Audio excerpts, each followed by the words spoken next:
Bienvenue sur Africa 24 dans cette nouvelle édition du Morning News. Voici les titres de l'actualité.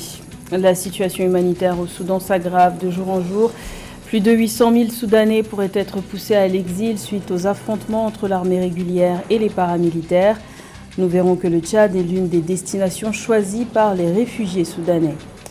Les violences intercommunautaires sont en hausse ces derniers mois au Soudan du Sud, notamment entre les communautés d'éleveurs et d'agriculteurs.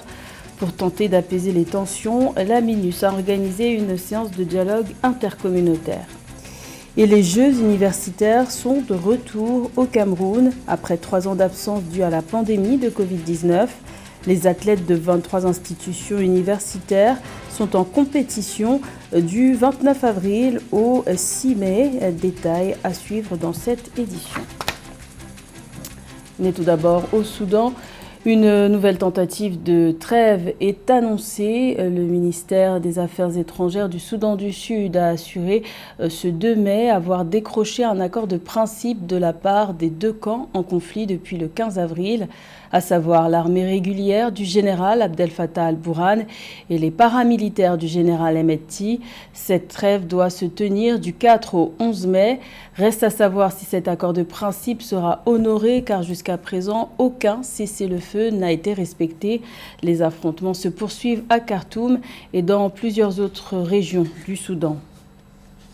Les affrontements entre l'armée régulière et les paramilitaires ont provoqué l'exode de la population. Les Soudanais fuient par dizaines de milliers pour tenter de trouver refuge dans les pays voisins. Le Tchad est l'un d'entre eux. Selon le Haut-Commissariat de l'ONU pour les réfugiés, la guerre pourrait pousser plus de 800 000 Soudanais sur les routes. Plus de détails avec Kamesh Katapoulé. À pied ou à dos d'âne, des dizaines de milliers de réfugiés soudanais affluent vers les pays voisins. Depuis le début des violences au Soudan, plus de 20 000 personnes sont venues trouver refuge au Tchad, selon les données fournies par le Haut Commissariat des Nations Unies pour les réfugiés. Le HCR qui a déployé sur place des équipes d'urgence en vue de fournir une assistance humanitaire. Premièrement, le HCR s'assure que le processus d'accueil est bien respecté. Nos équipes procèdent à l'enregistrement et l'identification des réfugiés. Deuxièmement, nous nous assurons qu'il y ait un réel contrôle à la frontière de façon à ce que nous puissions surveiller l'arrivée des Soudanais. Enfin, nous fournissons une assistance en termes d'eau, mais aussi de santé. Mais ces chiffres pourraient sensiblement augmenter. Le HCR estime que plus de 800 000 Soudanais pourraient fuir les affrontements vers des pays comme l'Égypte, l'Éthiopie ou encore la Centrafrique. Des heurts qui se poursuivent malgré la reconduction le 30 avril d'une trêve de 72 heures conclue entre les deux parties en conflit et négociée par les États-Unis et l'Arabie saoudite. Des violences qui, depuis le 15 avril, ont fait plus de 500 morts. Tout a commencé aux alentours d'1h du matin. Nous nous sommes réfugiés dans un poste de police. Ils nous ont dit que nous ne pouvions pas rester car les combats avaient commencé. J'ai appelé mes enfants et leur ai dit de prendre mes petits-enfants et de partir. Puis nous nous sommes enfuis à pied. Et alors que les combats persistent, la situation humanitaire quant à elle se détériore. Une situation décrite comme catastrophique par les Nations Unies qui alertent sur un manque de financement pour assurer la réponse humanitaire au Soudan. Un manque évalué à 1,5 milliard de dollars. Le Soudan du Sud voit les violences intercommunautaires se multiplier ces derniers mois. Les vols de bétail et les meurtres par vengeance ont déclenché de violents affrontements entre les communautés d'éleveurs et d'agriculteurs. Pour favoriser une meilleure cohabitation, la mission de maintien de la paix des Nations Unies au Soudan du Sud a organisé une séance de dialogue intercommunautaire. Plus de détails dans ce sujet de la rédaction. Les violences intercommunautaires font de plus en plus de victimes au Soudan du Sud, malgré l'accord de paix de 2018 qui a mis fin à 5 ans de guerre civile. Les communautés d'éleveurs et d'agriculteurs sont la cible de vols de bétail et de meurtres par vengeance. Ces violents affrontements, souvent perpétrés par des jeunes, ont fait de nombreux déplacés. Nous demandons aux jeunes d'être civils. S'il y a des griefs, vous devez les aborder par un bon canal. Allez voir les chefs, allez voir les anciens et discutez-en. Si ce n'est pas résolu au niveau de la communauté, Ils peuvent le porter au niveau du comté afin qu'une réparation légale soit faite. Chaque pouce de terre au Soudan du Sud, ces petits îlots de paix peuvent aller de pair et produire une plus grande paix au niveau national. La saison sèche a été caractérisée par une recrudescence de la violence et des atrocités, notamment des affrontements entre les communautés Mundari et Bari, des violences intercommunautaires dans le nord du Warrap et des vols de bétail, ainsi que des conflits liés à la migration dans l'Équatoria. L'afflux d'armes légères, de petits calibres et de munitions entre les mains de jeunes civils a contribué à de fréquentes escalades de la violence. Pour favoriser le mieux vivre ensemble, une séance de dialogue intercommunautaire a été organisée par la MINUS. Mon message aux jeunes et au reste des membres de notre communauté dont les maisons ont été incendiées et leurs proches sont morts pendant le conflit est que pardonnons-nous et oublions le passé, afin que nous revenions à notre mode de vie antérieur consistant à rester en paix avec l'un l'autre. Lorsque nous restons en paix et que nous nous aimons, nous récupérerons tout ce que nous avons perdu pendant le conflit. Alors restons en paix après cette séance de dialogue réconciliateur et de coexistence pacifique. 2023 est une année cruciale pour le Soudan du Sud. Après une prolongation de 24 mois de la transition politique, le pays doit connaître la tenue d'élections libres, équitables et pacifiques en décembre 2024. Dans ce contexte, et pour garantir la sécurité des civils, le mandat de la mission des Nations Unies au Soudan du Sud, MINUS, a été prolongé d'1 an jusqu'au 15 mars 2024. Également dans l'actualité, la capitale togolaise Lomé a accueilli ce mercredi 3 mai la première conférence ministérielle de l'Alliance politique africaine. APA, 10 pays du continent étaient représentés par leurs ministres des Affaires étrangères et leurs chefs de délégation.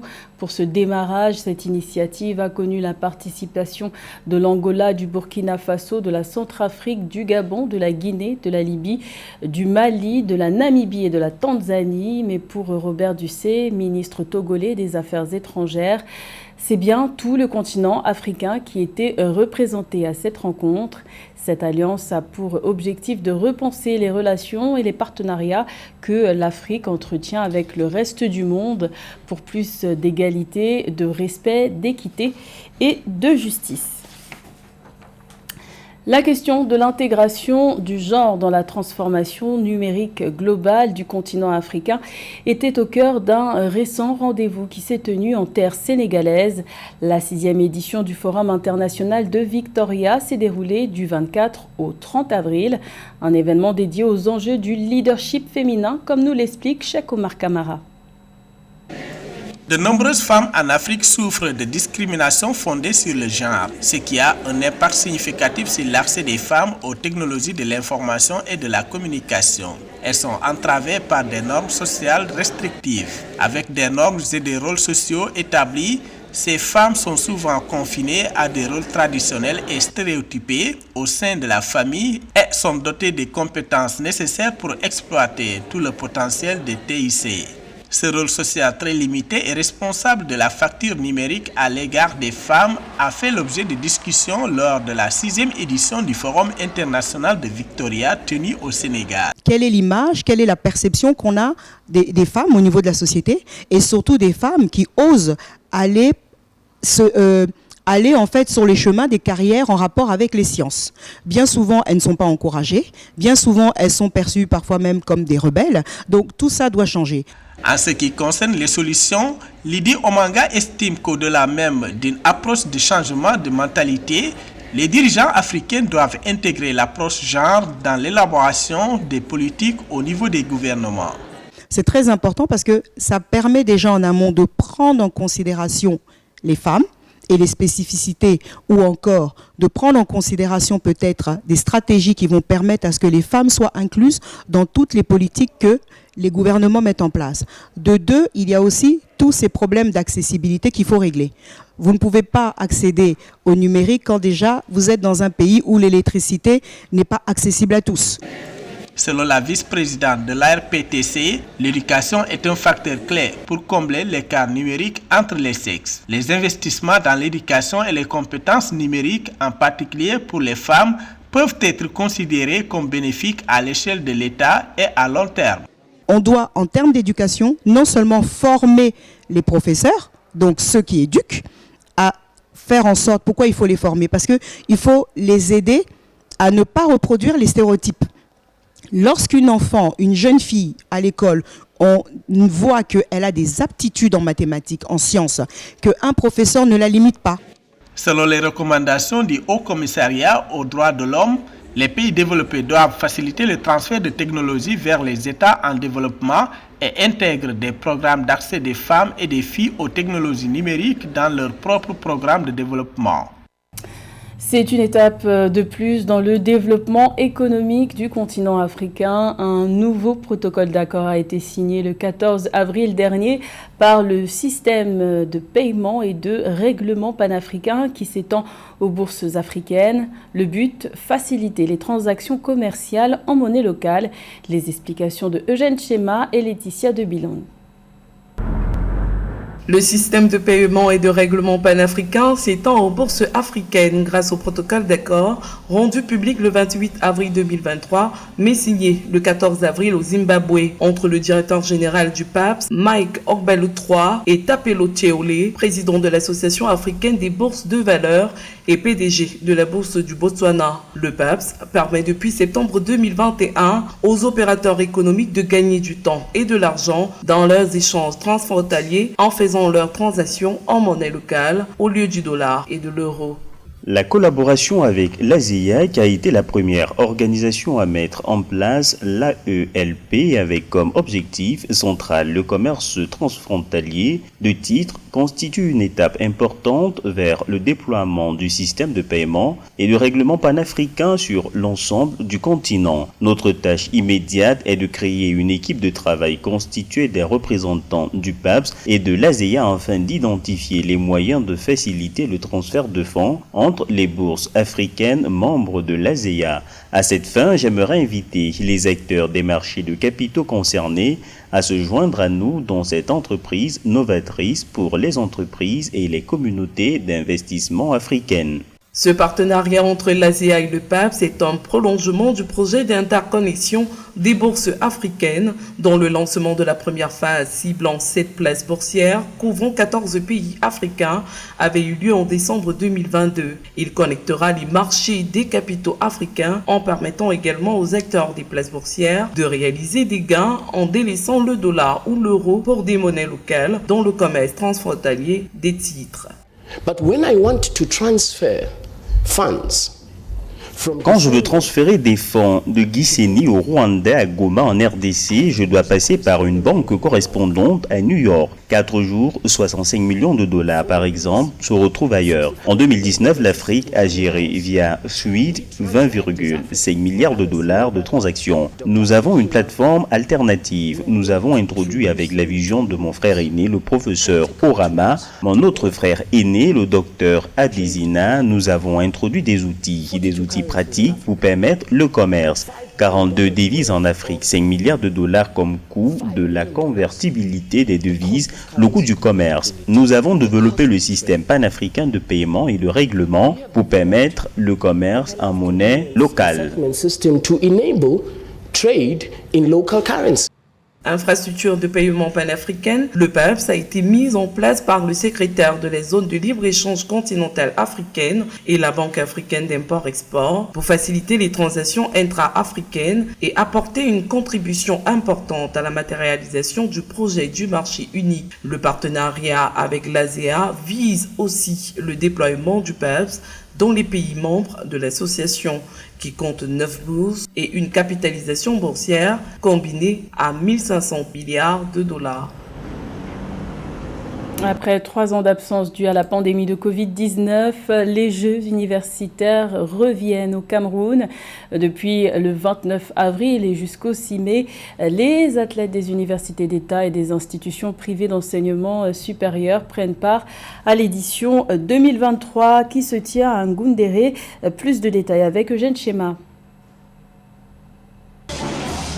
14 disciplines, 4000 athlètes et encadreurs, 23 institutions participantes, 7 jours de compétition. Jusqu'au 6 mai 2023, les athlètes des universités d'État et des institutions privées d'enseignement supérieur rivaliseront d'adresse, de tactique et d'énergie physique à l'université de Ngaoundéré, campus de Dan, dans la région de l'Adamawa. Le coup d'envoi de l'édition 2023 des Jeux universitaires a été donné samedi 29 avril en présence du ministre des Sports et de l'Éducation civique, Narcisse Mouelé-Kombi, et du ministre de l'Enseignement supérieur, Jacques Famdongo. Une occasion pour le chancelier des ordres académiques de rappeler la vision de cette compétition qui rassemble la crème des sportifs des institutions camerounaises du supérieur.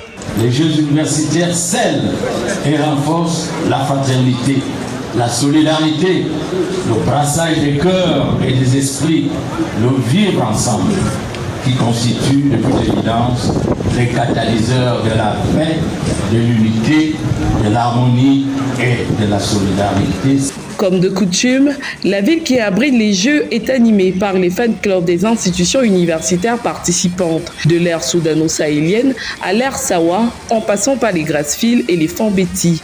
Chaque groupe a démontré sa maîtrise des pas de danse des différentes composantes du Cameroun. Les fan clubs ont aussi exposé auprès du public les richesses des régions, à l'instar du port de l'Ouest pour l'université de Tchon ou encore le cheval blanc de l'université de Garoua qui a fait son entrée dans la famille des mascottes des Jeux universitaires. L'animation culturelle précédant le début des Jeux universitaires a été marquée par la grande parade d'ouverture.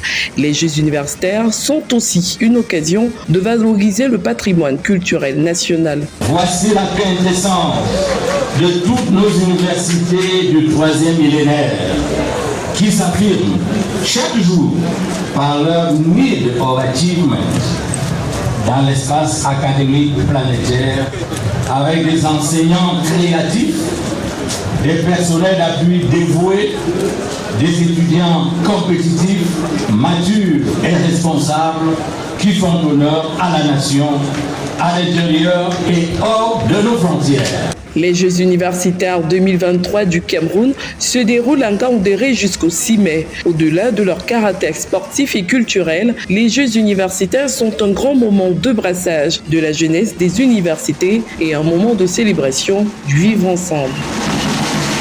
C'était le journal de la rédaction. Merci de l'avoir suivi. L'information continue sur Africa 24.